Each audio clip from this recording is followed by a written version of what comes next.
Hello, welcome to iansstudio. I'm Ian in Butterfield. In this video I want to present an extract from one of my live streams where photographer Peter provided me with a raw file, and sight unseen I had 3 minutes to edit the raw file in Lightroom. Not only that, I also challenged fellow photographer Rick Bradbury to do the same.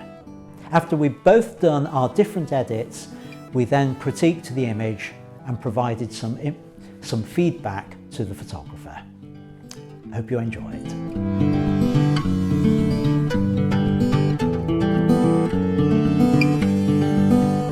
Right, okay, Rick, I need my phone.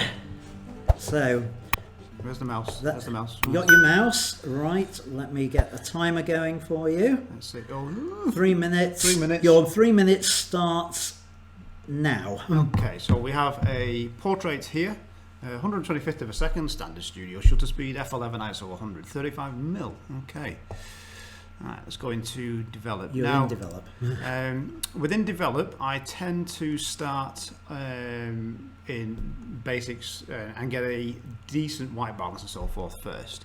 It's not too bad off the bat, but I do feel it could probably do with a little bit warming up. It's coming to Lightroom at 5,000 Kelvin, thereabouts, and I think it can do with just a little bit of warmth on there. Now I don't know the lights and modifiers that we use at this point. They can affect colour. Let's punch in. Whites look good. That's fine. Now this will not be a full retouch. Let's see. Let's take down some of the highlights just a little bit. I can see some specularity on parts of the skin. We've got 2 minutes left. I know, so fine. Which you would normally deal with in Photoshop, but that's part of how it's lit and how diffused or not that the light is. At that point, we'll just take exposure down just a little bit of global contrast. There, let's see, shadow wise, take those down, blacks down just a little bit, and tone curve. What does it look like on medium contrast? A little bit better there. We'll drop that out. How am I doing for time? 1 minute 24. 1 minute 24. Now, I don't know, I would normally make vibrance and saturation adjustments, that's for my cameras normally. We'll go just a little bit, tighten up mid-tone contrast. It's nice and sharp, doesn't need too much in terms of sharpening.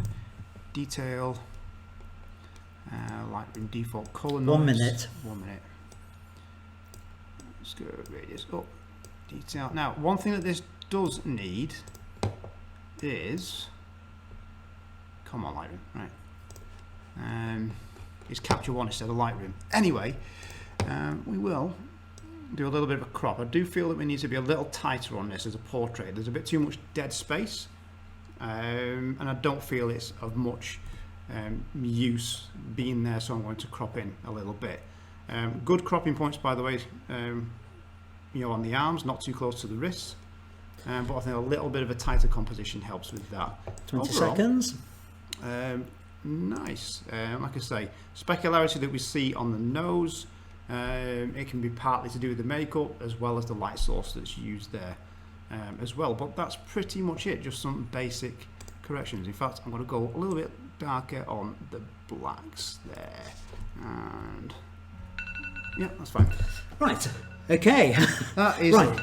Yeah. It's hard going, isn't it? When you're trying to talk that through it as well, it's very different because it does slow you down with what you're doing at that point. But not a whole lot needs doing. Exposure was good on that. It's like the alarm clock. It doesn't want to stop. No. Hey, it stopped. Right, okay, so I have the image loaded into Lightroom. I've tried very hard not to look at it while I've been getting it in there. So now I shall start the timer and I'll have 3 minutes to do an edit on it.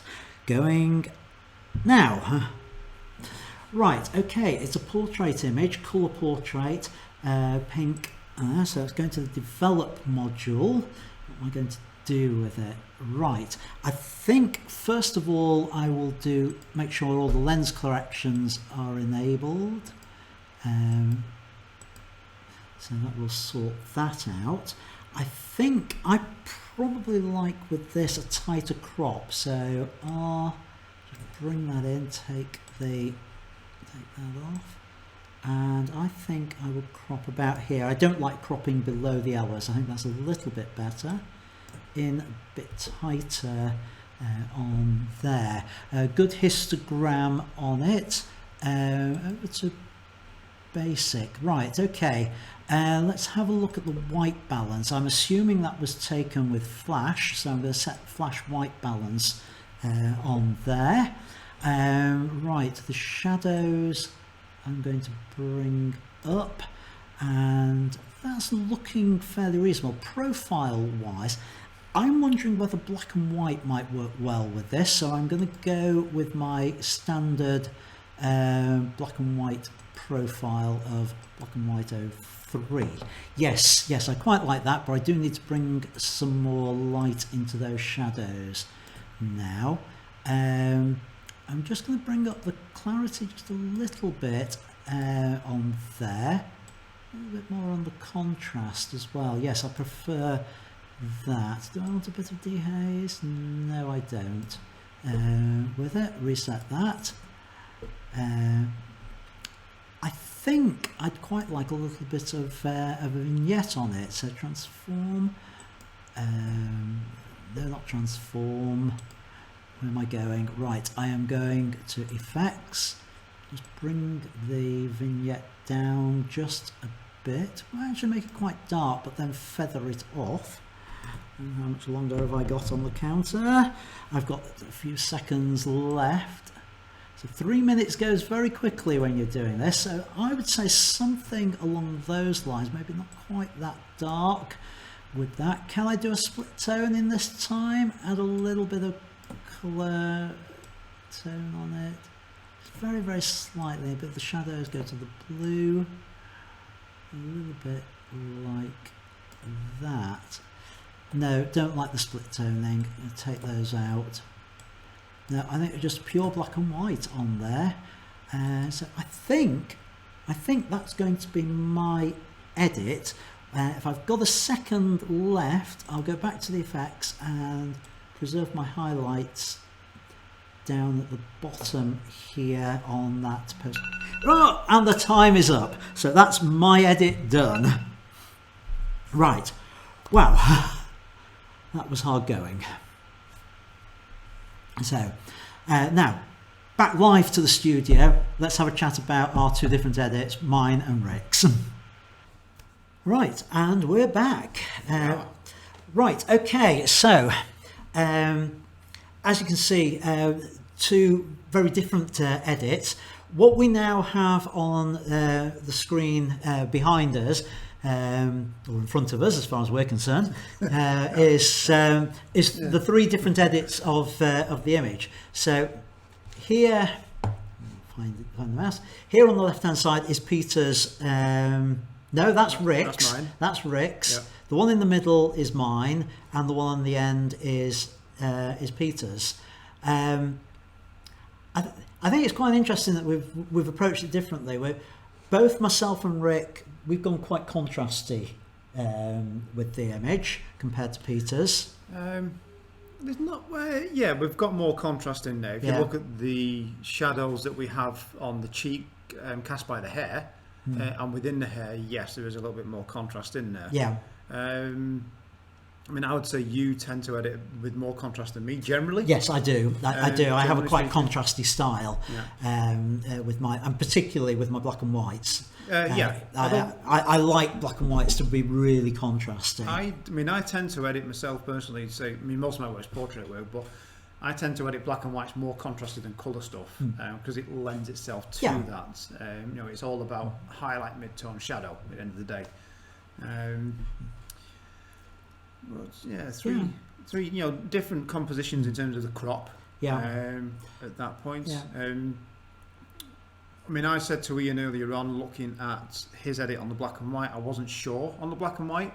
Again, these things are all subjective at the end of the day, but I felt that the colour and tones of the dress, I'm going to say, I mean, it's a dress, but looks like a dress, or maybe a top if she's wearing jeans, I don't know, hard to tell. Can't tell. There's me trying to look over down. Starts to blend into certain parts of skin tones for me, and it becomes a little bit too similar to work. Yeah, well, you see, for me, I have always held the view with images that if somebody's dressed in a colour, that I try to use the background to complement the colour rather than contrast. Right. And it were, to me, the pink and the blue were too contrasty, and so to actually bring them closer together, black and white was the obvious choice for me on that. In terms of the basic image, and some feedback for Peter on that, it's 35mm lens we determined, wasn't it? Yeah, I picked up on this as soon as I saw it. A 35mm lens. It's not that you can't shoot portraits with this. I mean, you've got environmental portraits. You could have portraits of two people, so your perspective changes with your working distance having to change at that point. But for one person up close, I think it can, depending on how the person stood and posed and turned towards the camera, can be a little bit too wide at times. I mean, I don't know what camera it was shot on, whether it was a crop sensor or full frame or what have you. It looks like it may have been a crop sensor, but I can soon tell you if I go over. If we have a quick look. I was going to have a look at that when I was doing my edit, and then suddenly realised I haven't got time. No, you haven't with those sort of challenges. So right, Lightroom module, metadata, and does it say? Oh, let's get the full EXIF up on there. It's a Nikon. So a crop sensor, so it's a 1.5 for Nikon on the format. I thought it was. It doesn't look quite like it would be full frame, because for the same composition full frame you're going to be closer. Yeah. So focal length at 35mm is 52, which is it's a little bit lower than I would work with for portraits. I normally say 70 to 120, that sort of area. Now, it's not that you can't shoot portraits with, say, 50mm equivalents, which 35mm for the APS-C format, or 50mm full frame. However, you need to consider your working distance and how the person is shaped, body shape wise, and how they're turned and posed towards the camera. Because closest elements to the lens will seem larger, you'll get some foreshortening, some distortion and what have you, so you've got to be careful where you place them at that point. Ultimately, it's about your working distance and perspective for it. You may have been in a room where you've got 15 people stood behind you waiting to shoot, and you can't move back. I get the different scenarios may dictate what you use lens-wise as well. Yeah.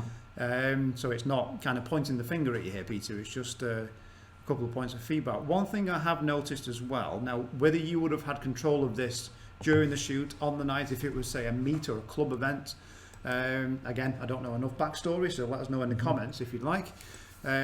F11, loads of depth of field, I get that. However, on that format of a camera and that size of sensor, I would work more than likely f8 to 5.6 range, because you're going to get a sharper image. You'll lose a bit of depth of field, but I think you would have had enough at f8. You've got to be careful of diffraction starting to show, so it's softening of the image. I don't think we can complain much about the sharpness on that. It's not bad, but you will see it if you do two comparable images, same scenario, same subject, and shoot wider open. Yes, there are times when you need to shoot stop down for the depth of field required. Totally get that. You'll see the image start to soften, because the diffraction limiting aperture on that format of camera is going to be much lower than it would be on full frame. Yeah, what I would say about depth of field with that is, again, it's personal preference, but I'd like to see the subject further away from the wall, so that the wall is slightly out of focus behind, to give a depth to it, because that is bang on in focus. Oh yeah. That f-stop definitely. Yeah. If the background was small, and let's say you're struggling maintaining her within that background that you've got, then you need to step back and go longer length. Yeah. Narrow your field. Further away and zoom in would do that, and that's also more flattering for your subject as well with it. Lighting wise, a couple of things I would say about it. Again, we don't know whether you had control over the lighting. There's obviously some lighting going on there because I can see the catch lights. It looks like it's an umbrella fill and, well, the main, actually looking like it's using an umbrella for the main light. It's either that or an octa, given the shape of the catch possibly, light. yeah, could be an octa with a fill. Now, I tend to like a little bit more shadowy than that, and I like to have a little bit more. I suppose it's what I was trying to do in the edit, adding that vignetting into the background, where the background's just isn't all even. There's some light difference to it. Yeah, I mean, it's contrast overall in the image. It's contrast of exposure on your subject, and then the values of your exposure also to the background as well. Inverse square law will play a big part. Working further away from the background will help you if you can. Yeah. Change those light distances. Most of the time you can. I do it if I come to one of Ian's. Yeah, he always changes my things, lights. Because I like a different level of contrast. I want the fall off to be different. Yeah. So I'll make that change. But again, it depends on the scenario that you're in, ultimately. And I get that you can't do that in every single scenario. Yeah. Okay, I think that's covered about everything for that. Oh, one quick addition for that, if I may, Peter, as well, is, again, this may have been dictated by where the portrait was made, if it was under a group conditions, because it's not like a one-to-one shoot at that point where you can get to know the person better, but I'd like to see a bit more work on engagement from the subject and expression within a portrait. To me, it does kind of feel like it was shot at an event where multiple people may have been shooting that same set as well, and that's just interaction and one-on-one time, which I totally understand is quite difficult to do in those scenarios, but I think you'll get a better portrait for it, and sometimes you're talking to them more than you are shooting to get there, really. Yeah. Thanks for watching. Don't forget to hit the subscribe button down here so you'll get notified of future videos. Up here is a playlist of videos similar to this one, and here's one specific video that I think you will like, whereas down here is one that YouTube thinks you'll like. Until next time, keep making great photos. Bye for now.